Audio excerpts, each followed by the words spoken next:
Podcast.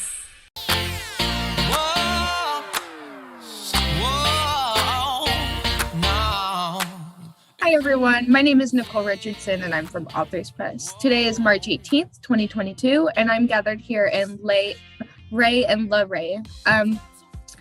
I don't remember catching the title of your book. Could you tell me a little bit about your book, please? The title of the book is 1%, and it's actually spelled out 1 and then percent. And the book is in regards to a life-changing event that occurred with me directly, but included my entire family. Okay. It was a health challenge. All right. So, and could you tell me a little bit about yourself as an author as well? Yes. I am a husband, a father, a grandfather. I have a whole lot of other roles that I play. However, I am an ordained elder in the Church of God in Christ. I am a chaplain at Duke University Hospital, as well as I am a student at Charlotte Christian College and Theological Seminary, with anticipation on graduating May 14th of 2022. Congratulations. That's a big Thank deal. you. I'm happy for you. It's very interesting for me to hear about other people's journeys. It really interests me and I love hearing about it. So I'm glad you shared a little bit. Thank you. Yes. Now, my wife. I've been married for 30 years, proud mother of 2 and a grandmother, a Mimi of 1, and he's 2.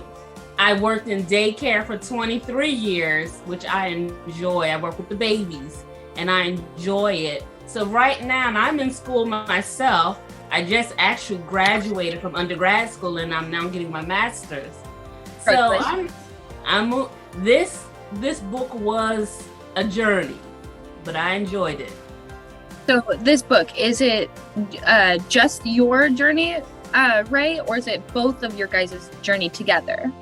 No, this was a journey that the entire family was on. Okay, so it's all of you guys. Okay. Yes, it occurred with me directly because it was my health specifically, but everybody was involved. Is it written from your point of view? It is written from both of our points of view. Okay, that's interesting. So, yeah, there are chapters that are in his point of view. There are chapters in my point of view. Okay, that's really good.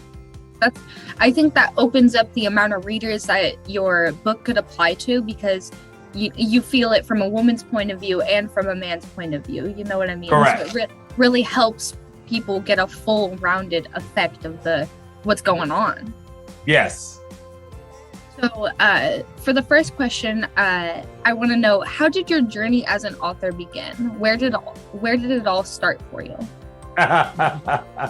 Well, again, I became sick in probably the latter parts of 2016. No, I probably got to back up. I probably got sick around March of 2016 because I stepped out of my job and went on medical leave. And so I was on medical leave for about 6 months. And then I went back and my doctor said, "You're still not ready to go back." And he took me back out of work. And so as we moved towards the end of the year, it was my doctor who shared with me that something was going on with my liver and I needed to see a liver specialist. And so it did not occur until January of 2017 that I actually got the opportunity to visit with a liver specialist. And as a result, towards the end of January, I was hospitalized and went into the hospital. At the same time, we were moving our household from Pennsylvania to North Carolina. And so I was in the hospital when our home was moved. And my wife, thinking that I would be in the hospital for a couple of days, it ended up being 2 months.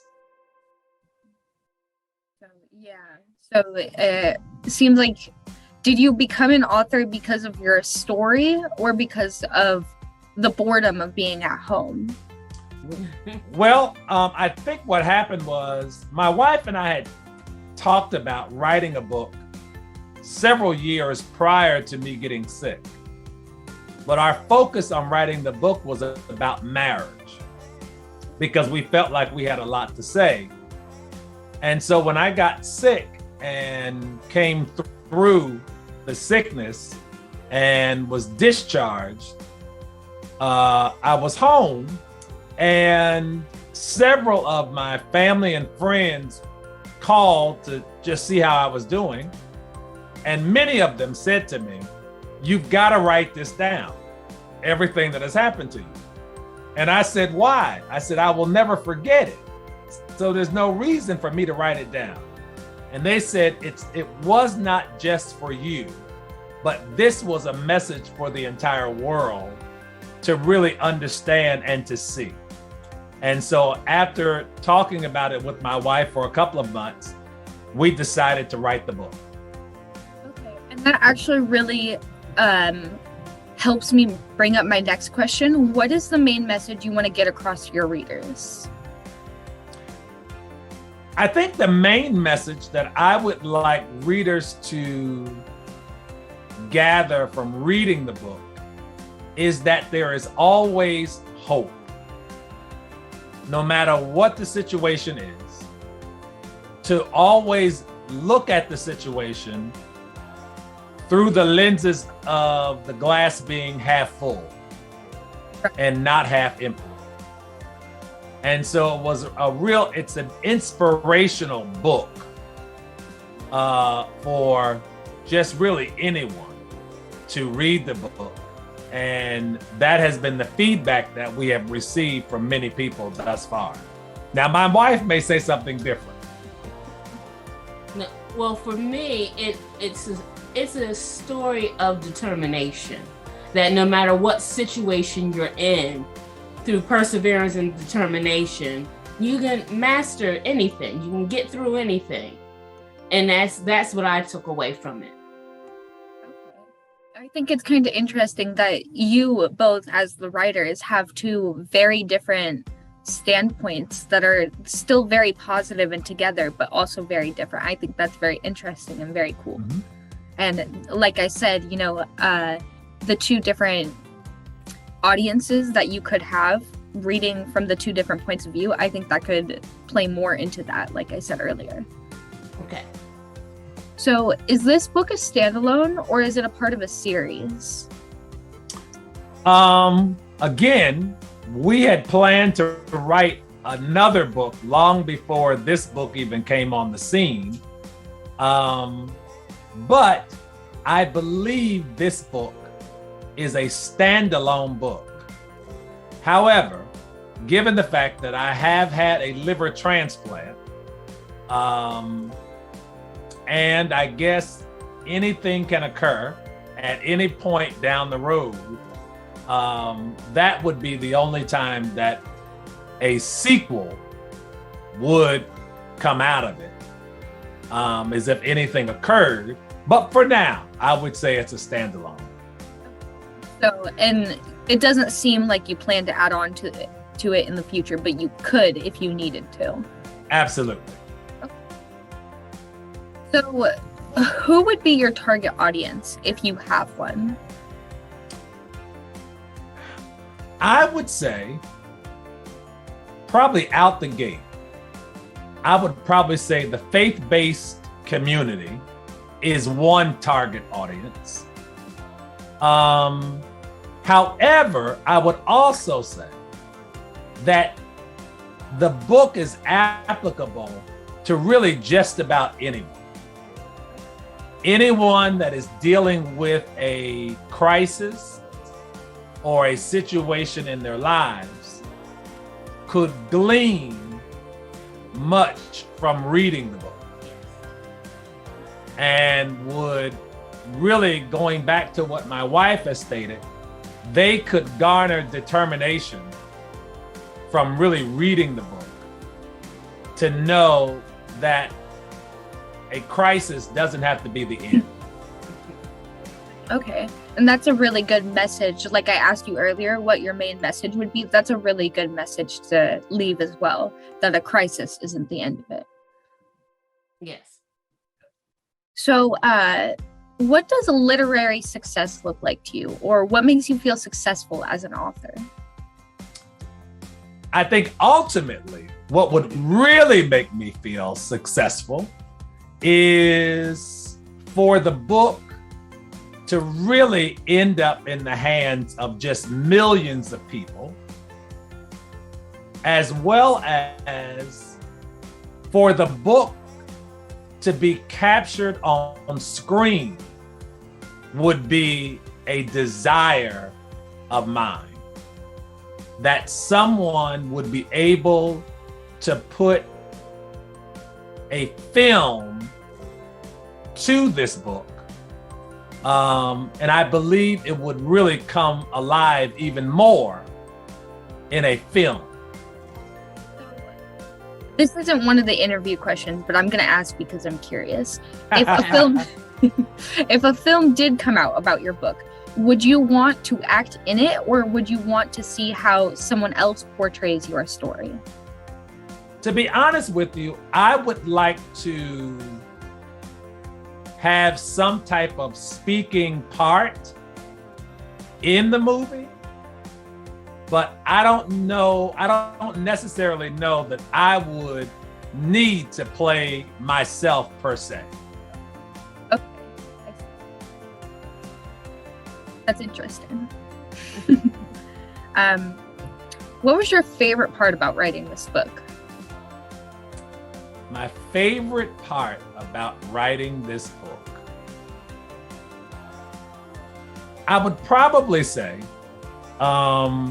given the fact that I was in the hospital for a total of 2 months, there were many things through this journey that I had no concept of. And so as we wrote the book, my wife, as well as my children, filled in a lot of the missing pieces for me.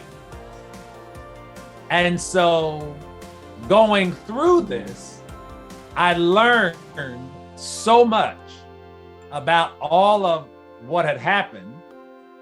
And it was just exciting to really see how all of this unfolded.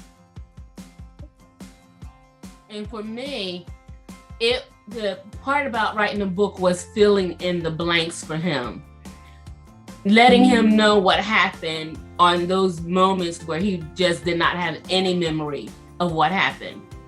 From the time that he first was admitted into the hospital, even to when he went into surgery, there were things that he was not aware of that I had the opportunity to fill him in on that really surprised him, because at first he didn't realize he had a liver, but then to be able to tell him, yes, you did, and for it to register and for it to take hold, that really was what spoke to me the most. I can only imagine how that must feel from both of your points of view to learn this information that you didn't know. And I don't know how it made you feel, or if it made you feel more at ease or less at ease, but I would feel more at ease. And then from your point of view, Miss Lyrae, I can only imagine how relieving it was to see him feel relief. You know, Yes. I can only imagine from both of your points of view how much just weightlifting that felt. Yes. It did. So on the other hand, what did you struggle with the most? What was the hardest part of writing this book? The hardest part about writing this book, that's a very good question. I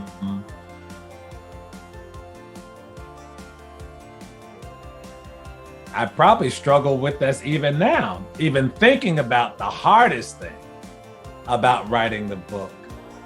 It was time consuming. It was very labor intensive.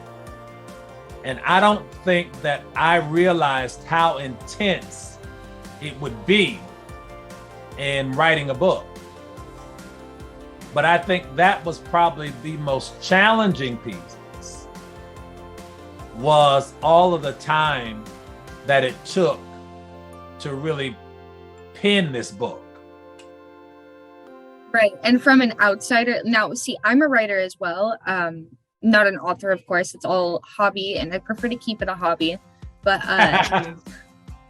from a writer point of, or from not a writer point of view, you would think that writing, it's like drawing a picture. You know, you're creating something because you want to. It's not labor intensive. It's fun.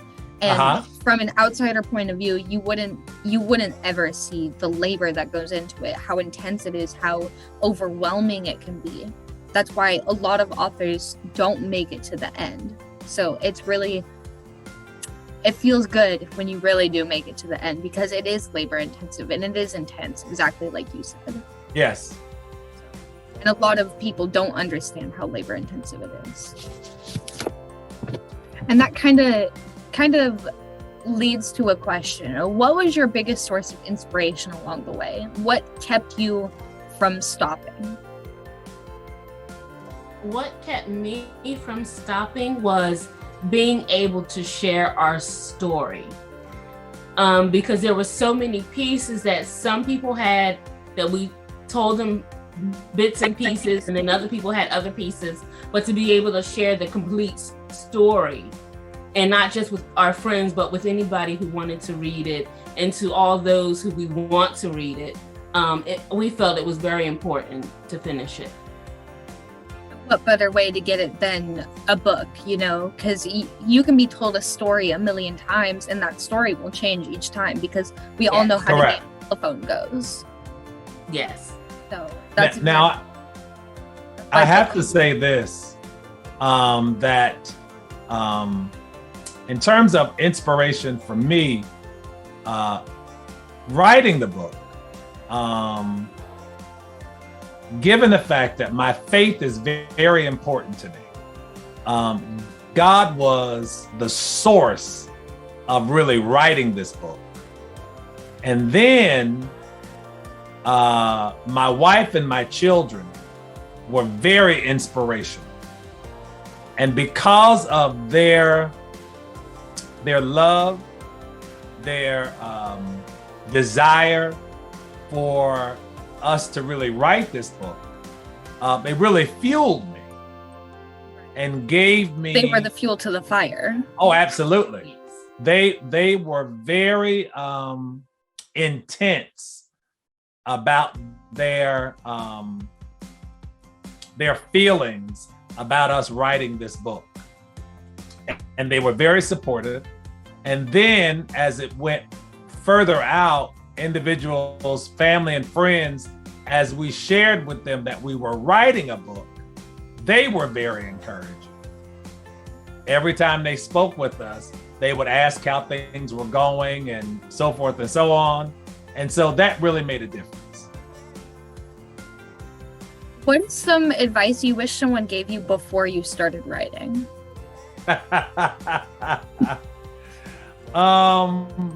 Advice that I wish that someone would have given me before writing the book.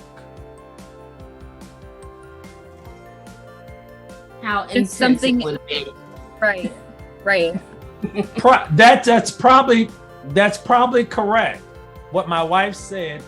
I think the intensity of writing the book, it was more than, because I love to write. now that I'm somewhat back in school, I'm writing papers and things like that. I just completed writing my thesis for my master's degree. And initially I was told that the thesis had to be between 60 and 80 pages. And I didn't look at that as being a lot. So I wrote it and it was close to 70 pages. So I love to write, but I think the intensity of writing this particular book was, if I would have known about that prior to, it would have made a big difference. Would that knowledge have stopped you? I don't think it would have stopped me. I think it would have just prepared me, because I don't think it would have caught me off guard as we were making our way through this, because like I said, it got tough as we were writing it. And there were many, many points along the way where it was more like a fleeting thought. It never stayed in my mind to say, okay, we're just going to stop writing this and put it down and maybe we'll come back to it later. That never stayed in my mind, but it was always a fleeting thought. Are you pleased with the outcome of this book? Am I pleased about the outcome of the book? I am pleased with the book. Yes, I'm very pleased with the book and what it materialized into. Yes, that's what I'm pleased about. I think where I am less pleased is the fact that I would just like for the book to be known really around the world. That's one of the struggles I have noticed a lot with self-publishing is getting the press that you want, getting the attention. Yes. And I constantly remind authors that the fact you even have your hand on the table to offer your book and self-publishing, you should feel good about that. You should feel proud that your opportunity to get that out there is even there. Yes. It's a step in the right direction. And I think a lot of people get discouraged because they don't have the attention. But the fact that you can get attention, I hope that fuels you a little bit, you know? Yes. Yes, it does. Me, as a reader, I am an avid reader. I read a lot. Libraries, if you can get your book into a library, a lot of people will find attention in it because I go to the library all the time. It's where I always go. Okay. Well, it's interesting that you say that. Again, I'm at Charlotte Christian College and Theological Seminary. And I was speaking with one of my professors, and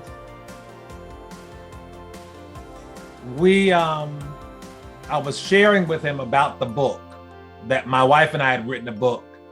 And so he asked about, the type of book and so forth and so on. And so I shared with him. And then I also led him to where he could get a copy of the book. And so he did. And as a result of that, he took the book to the university and spoke with the president. And now the book is now in the school's library. Wow. And that's what I was saying. That's a great opportunity because maybe I'm just a book addict, but when I go to the library and I read a book that I like and I read a couple pages, I'm like, oh, I'm buying this. This is going on the bookshelf and I'm getting myself coffee. And I'll probably leave it at the library, but that's where I'll go to for ideas because they're all around me. I can read a couple pages, decide whether I like it, decide whether I don't. I think that's the best way to get press from a reader point of view is to just leave your book at the library. And is there anything else you wanted to mention or touch upon before I ask the final couple questions?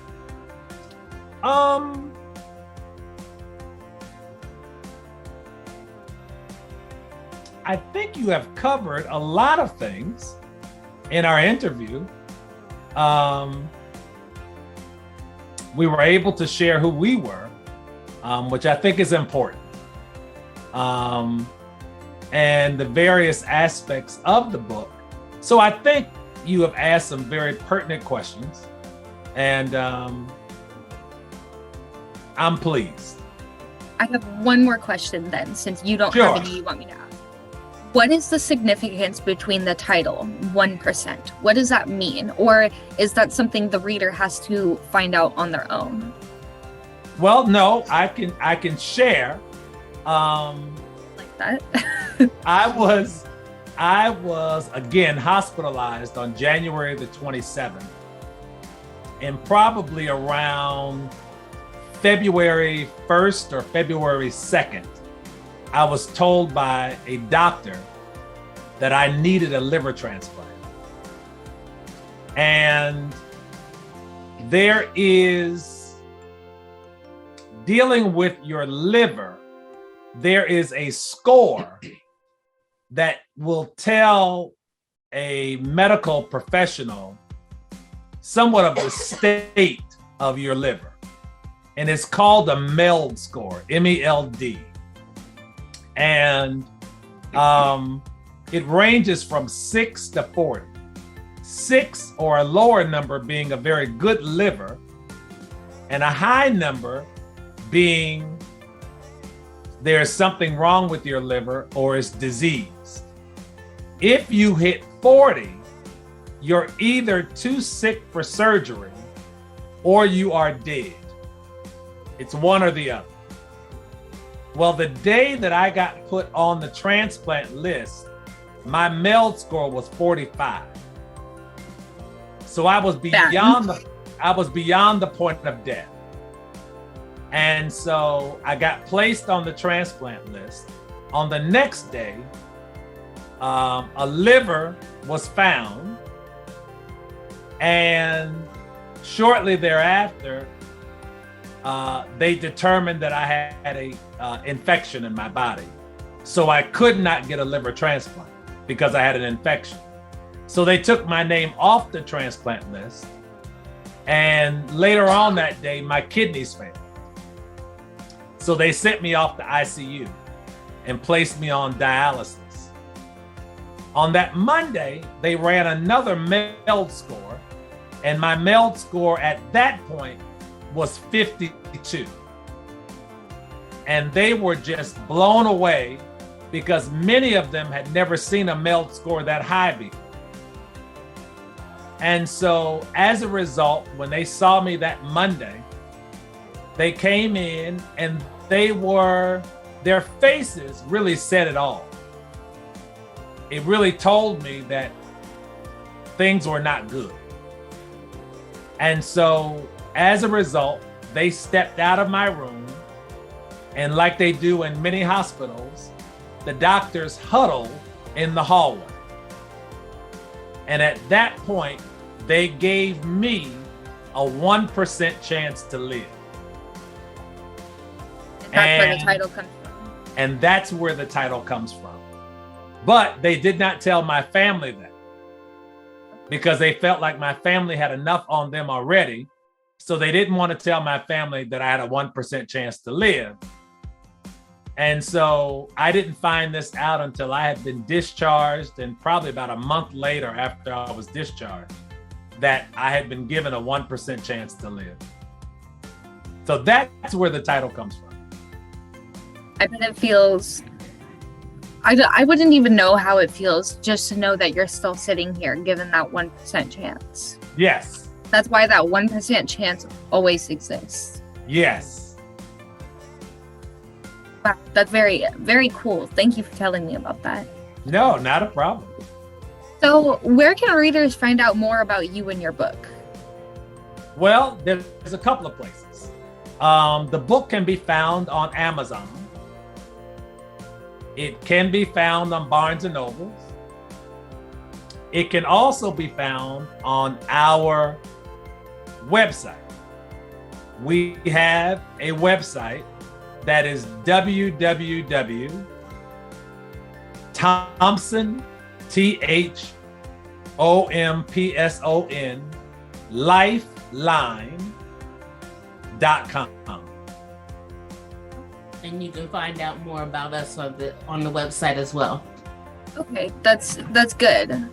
Because I'm sure that since your book is about, it's not about a story that you created, it's about a story that you experienced. So I think that, at least me, from a reader point of view, if I wanted to know more about your book and you, I would go looking for information about you on your website. Yes.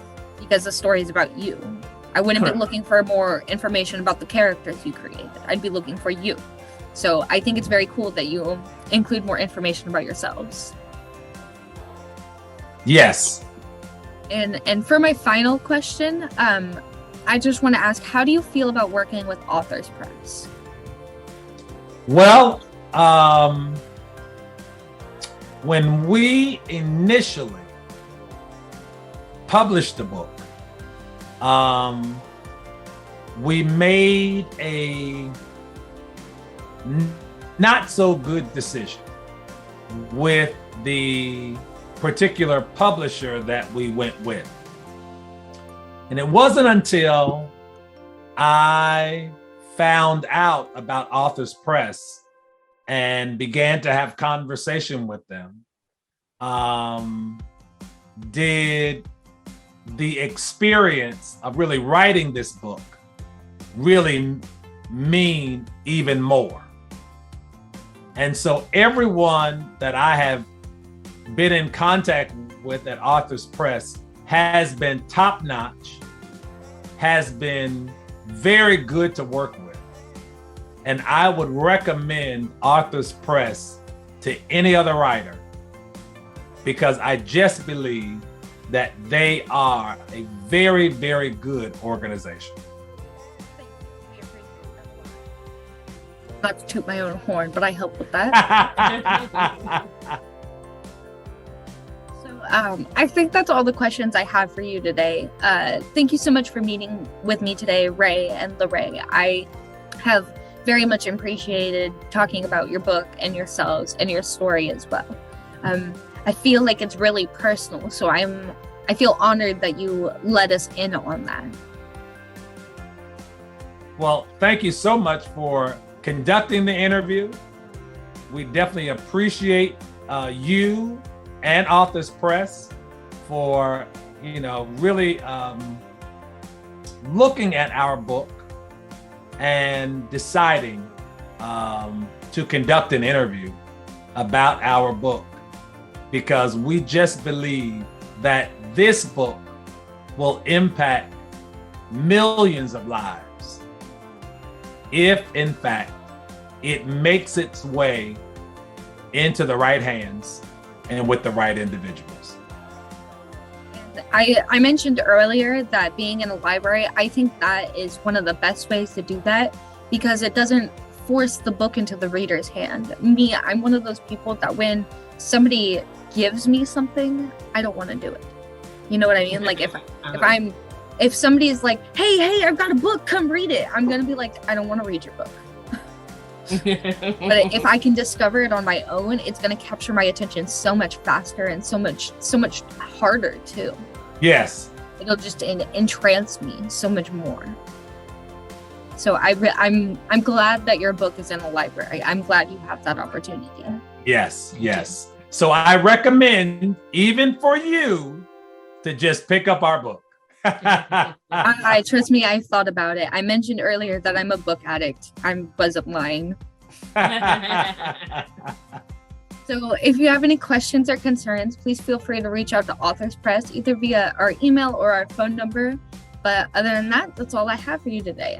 Thank you so much for meeting with me, like I said, and I hope someday in the future we can have another interview, either about this book or another book. Absolutely. Thank you so much. Stay safe and have a nice day. All right, you too. Bye-bye.